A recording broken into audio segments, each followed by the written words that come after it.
Hi everybody, welcome back to my channel. I'm Sydney. Today we are going to talk about something that I get asked about a lot, and that is about selling full-time on Poshmark. So selling on Poshmark full-time is a really popular topic in my POSHBOSS group. If you are not a member, definitely click down below to join. It is a Facebook group where we have great discussions about Poshmark, making money online, things like that. We're almost at 5,000 members. But anyway, so someone asked in my group today how many listings you need to make a full-time salary. And I think this is a great topic to talk about. I think a lot of people are interested in this topic. If you have any input, as always, leave it down in the comments below for me. If you have questions or anything like that, leave those down below. So we are going to talk about what it takes to sell full-time on Poshmark today. Before I get into that, I do want to thank everybody who has ordered mystery boxes from me these past week, about a week and a half. I am packing those and shipping those out this weekend. I do take a while to pack those just because I try to give everybody a fair variety and value in their mystery box. I do have a few left. If you would like information on those, definitely send me an email to poshbosshelp@gmail.com. Also getting a lot of questions about my private share group where we share each other's closets every day. If you are interested in that, if you would like to join that and join us in our daily sharing, definitely send me an email. It's the same email address, poshbosshelp@gmail.com, and I will send you over the info for you to join the group. Okay, so let's talk about this question. The question is, again, how many listings do you need to sell full-time on Poshmark? Okay, so the first thing I want to address about this question, you have to get out of the mindset that it takes X amount of listings to be successful, because that's not really what it takes to be successful. So you don't need to have a certain amount of listings in your closet to be making money or to be successful or anything like that. It's not about, you know, the number that you have. So what you really need to be concerned about is the type of items that you are selling. You want to be concerned about the quality over the quantity of your items. You don't have to have 10,000 items in your closet to be making money. But you do have to be able to consistently get inventory that people want to buy. And we're going to go into that more in a little bit. But, you know, in order to sell full-time, to resell full-time, whether you're selling on Poshmark, other platforms, there are really three things that you need to look at. The first thing that you need to look at is your situation. So, you know, you might be one person, or you might have family, you might have people who depend on you, you might have people who are depending on you to pay for things, and you know, you really have to sit down and evaluate your situation and figure out realistically how much money you need to make to survive. So that's the first thing you have to do. You have to figure out, you know, she asked how many listings to make a full-time salary. A single person's full-time salary is going to be very different than a family of five's full-time salary. So that's what you really have to sit down and look at, is your situation, and figure out how much money you need to make to live off of. So that's your first step, is evaluating your lifestyle and your situation. Even if you're just one person, you also have to look at your lifestyle.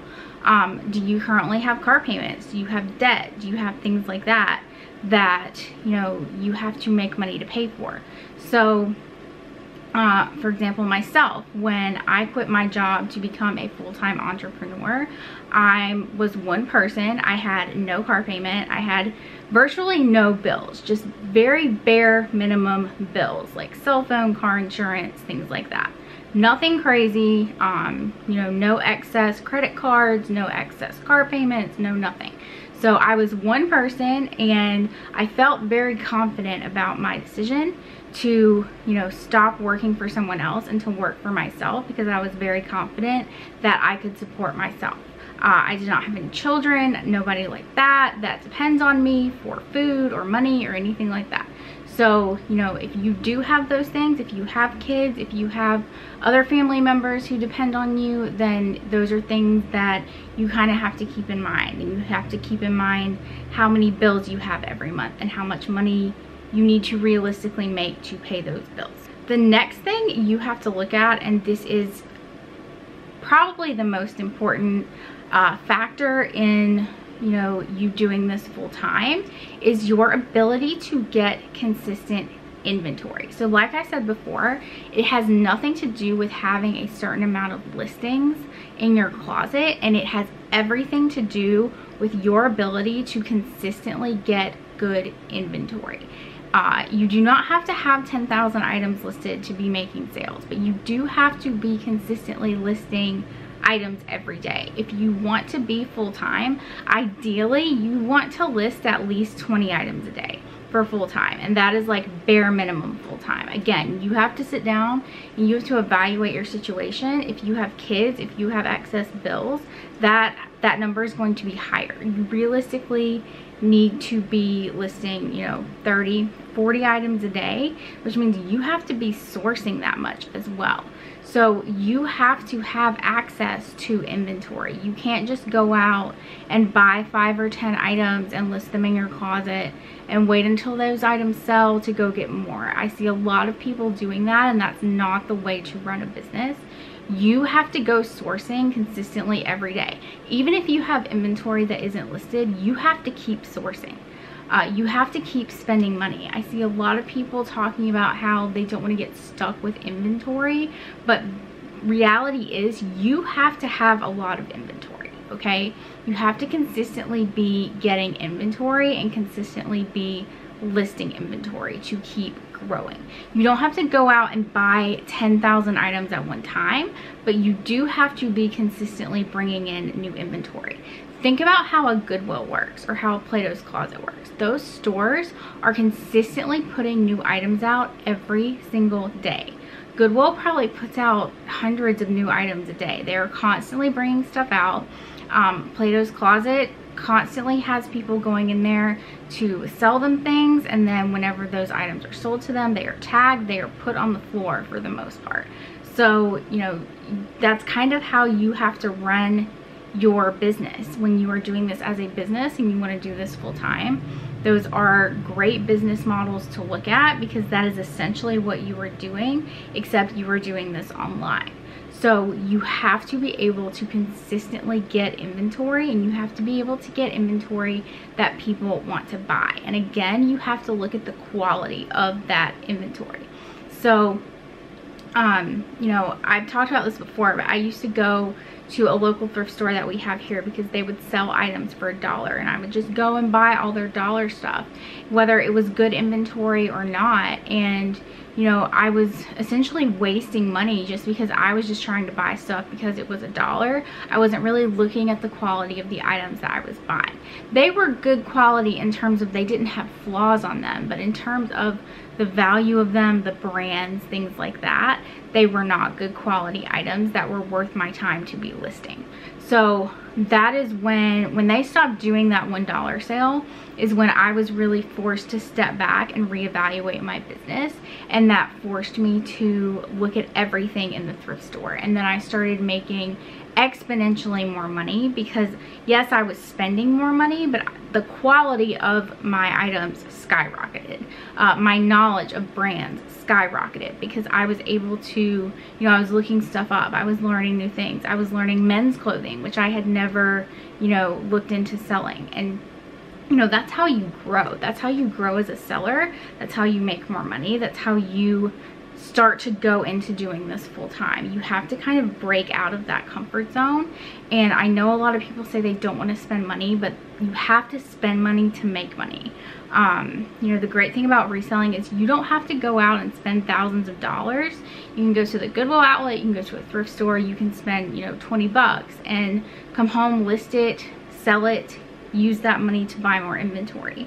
There's not like a minimum order that you have to buy to be able to be a reseller. You can buy as little as you want or as much as you want to be able to resell, but you have to consistently be able to get good inventory. The next thing that you have to look at is yourself. When you are considering going full-time, whether on Poshmark, as an entrepreneur, whatever you want to do, you have to really look at yourself and, you know, ask yourself, do I have it within me to do this? Do I have it within me to be self-employed? Because guys, it is not easy being self-employed. You are gonna have days where you don't want to get out of bed.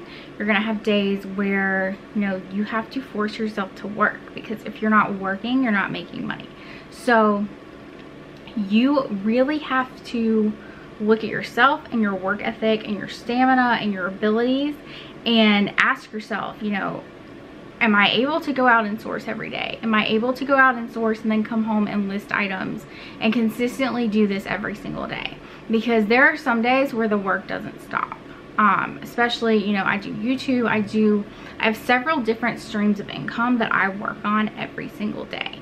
And the more streams of income that you add, the more you are gonna have days where it feels like the work never ends.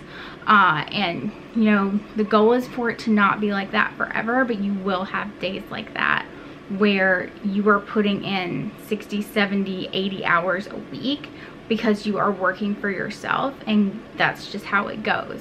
You know, especially if you don't have anyone helping you, you are your photographer, your buyer, your lister, your shipping. You have to do these things every single day. So, you know, really think about that. And you have to evaluate yourself, because only you know your mindset. You really have to be in a certain mindset to be an entrepreneur. Being an entrepreneur is not for everyone, and I'm not trying to discourage anyone.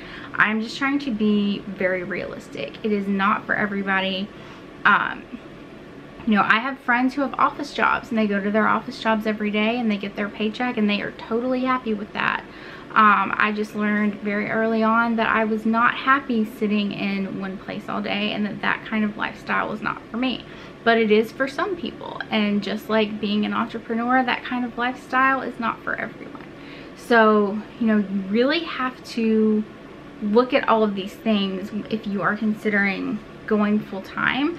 There's no concrete answer for me to give to you. You know, there's no certain amount of listings you have to go full-time. There's no certain amount of inventory you have to go full-time. You don't have to have a certain amount of followers. The biggest thing about it is just jumping in and going full-time, and that's the scariest part.